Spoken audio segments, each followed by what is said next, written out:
Train কবিতাটি কে লিখেছে? হ্যাঁ, এবার বলো তো।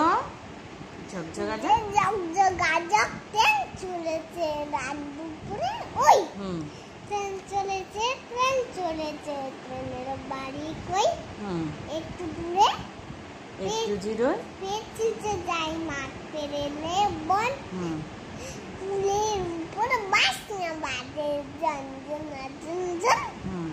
তারপর দেশ বিদেশে বেড়াই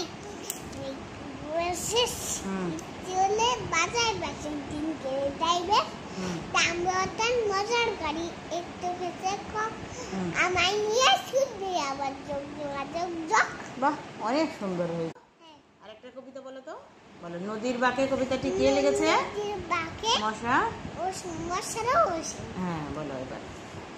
নদীর বাঁকে জাকিয়ে যাক কুটির মাসে খেলা, বসি নিয়ে তোর বগিয়ে সকাল চন্দা বেলা, গাছের থেকে উঠলে দেখে মাছ ধরার এক পাখি, বলবো তারে করিস নাই নিচে দেখা দেখি, মনের সুখে নদীর না না না মনের সুখে নদীর বুক ধরবো মাছ, ইচ্ছে হলে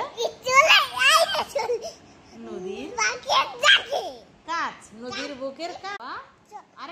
আরেকটা ছড়া বলো তো। হন হন পন পন কে লিখেছে? বলো। সুকুমার। বলো, চলে কাজে বায়ু, শীতে কাশি, ফুরা মাছি, ঘন বন থালা।